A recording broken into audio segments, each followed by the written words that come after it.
Hello साथियों, मैं हूँ आपका दोस्त दिवाकर सुमन। और आज मैं एक ऐसे टॉपिक पे बात करने वाला हूँ, एक ऐसे कंट्रोवर्सी के बारे में बात मैं करने वाला हूँ, जो कंट्रोवर्सी और जो फाइट हर एक फैमिली में, हर एक ऑर्गेनाइजेशन में और हर एक रिलेशनशिप में दिखी जाए तो हर दिन चलता है। समझ में नहीं आता है कि यहाँ कौन सही है, कौन गलत है। समझ में नहीं आता है कि यहाँ पर मैं डिसीजन क्या लूँ।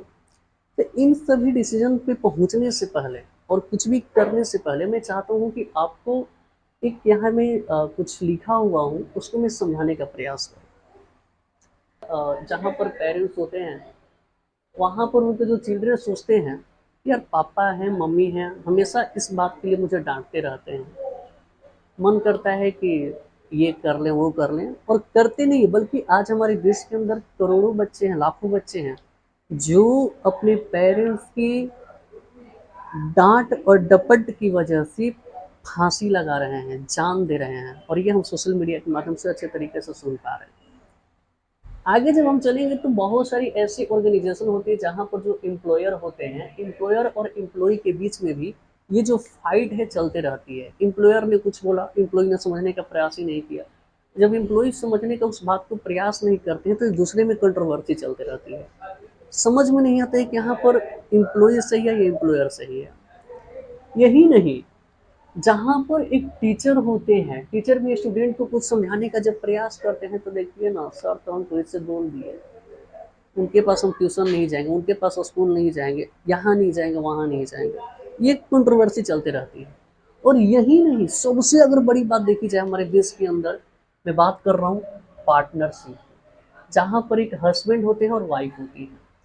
हस्बैंड हो, वाइफ हो, या फिर एक बीएफ हो, जीएफ हो, उनके बीच में भी कंट्रोवर्सी चलती रहती है। और कंट्रोवर्सी क्या है?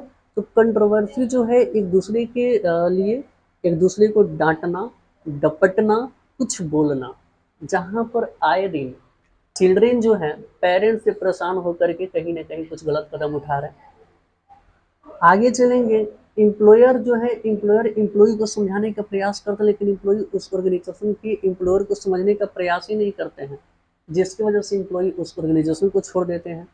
टीचर जो है, टीचर और स्टूडेंट के बीच में भी सेम कंडीशन है।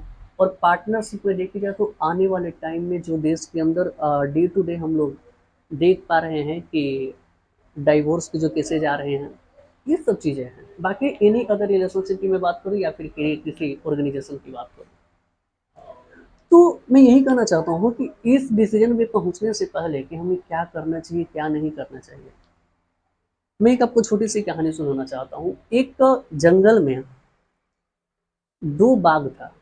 एक बाघ की रखवाली करने वाला माली था, जो उस बाघ की सदैव रखवाली करता था, जबकि दूसरे बाघ को रखवाली करने वाला कोई माली नहीं था।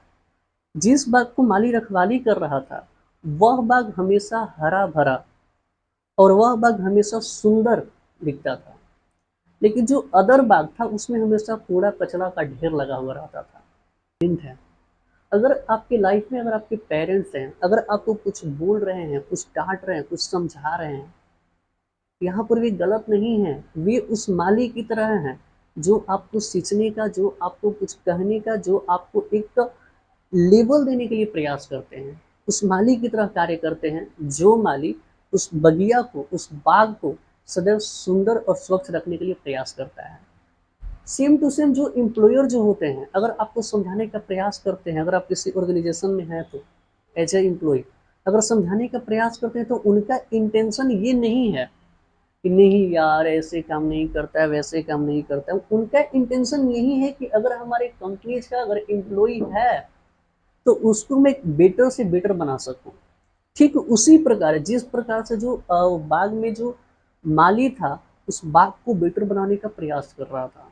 टीचर हैं और आप वहाँ पर एज ए स्टूडेंट हैं, अगर आपको कुछ बोल रहे हैं, कुछ समझा रहे हैं, तो आपको ऐसा बिल्कुल नहीं सोचना है कि नहीं मुझे समझा रहे हैं, मुझे बोल रहे हैं, क्यों बोल रहे हैं। अरे भाई, आपको इसलिए बोल रहे हैं ना कि वे आपको एक नेक्स्ट लेवल पर देखना चाहते हैं। और एक पार्टनरशिप में हस्बैंड वाइफ जहाँ होते हैं या फिर जहाँ दो पार्टनर होते हैं, वहाँ पर जो डाइवोर्स की केसेज आ रहे हैं, दूसरे को छोड़ना छाड़ना हो रहा है, तो दूसरे को समझने का प्रयास करना चाहिए। वहाँ पर अगर हस्बैंड और वाइफ के बीच में किसी चीज़ को लेकर के फाइट हो रही है, वहाँ पर समझने का प्रयास ये करें कि नहीं यार, हो सकता है सामने वाला उस माली की तरह हमारे लिए कार्य कर रहा है, जो मेरे लिए बेनिफिटेबल है। आज आपको नहीं दिखाई दे रहा, लेकिन आने वाले 5 साल, 10 साल बाद आपके लिए बेनिफिटेबल होने वाला है। तो दूसरे को समझने का प्रयास करें। अगर कोई डाँट रहा है, डपट रहा है, अगर आपको कोई कहीं आने से, जाने से या कुछ करने से अगर रोक रहा है, तो उसके समझने का प्रयास करिए। समझने का प्रयास करेंगे तो कहीं न कहीं आपको यह आभास होगा कि वह एज़ अ गार्डनर हमारे लिए काम कर रहे हैं। एज़ अ गार्डनर हमारे लिए काम कर रहे हैं। और एज़ अ गार्डनर काम क्यों कर रहे हैं? तो वे चाहते हैं कि मैं एक बेस्ट इंसान इस धरती पर बन पाऊँ। तो उन्हें समझने का प्रयास करिए। और वे अगर आपको डाँटते हैं, डपटते हैं या कुछ भी करते हैं as a parent, as a employer, as a teacher, as a partner, उन्हें समझना ज़िम्मेवारी है हम सबकी या आप सबकी। क्योंकि वे एज़ अ गार्डनर हमारे लिए कार्य करते हैं, ना कि हमें वे कुछ ऐसा करना चाहते हैं कि जिससे हमारा लाइफ बर्बाद हो जाए या कुछ भी हो जाए। अगर ये वीडियो आपको अच्छी लगी है तो हर उस शख्स तक पहुँचाने का प्रयास करें, जिसको लगता हो कि आपको नहीं, उनको इस चीज़ की ज़रूरत है। बाकी हमारे साथ जुड़ने के लिए आपको दिल की गहराइयों से बहुत-बहुत धन्यवाद।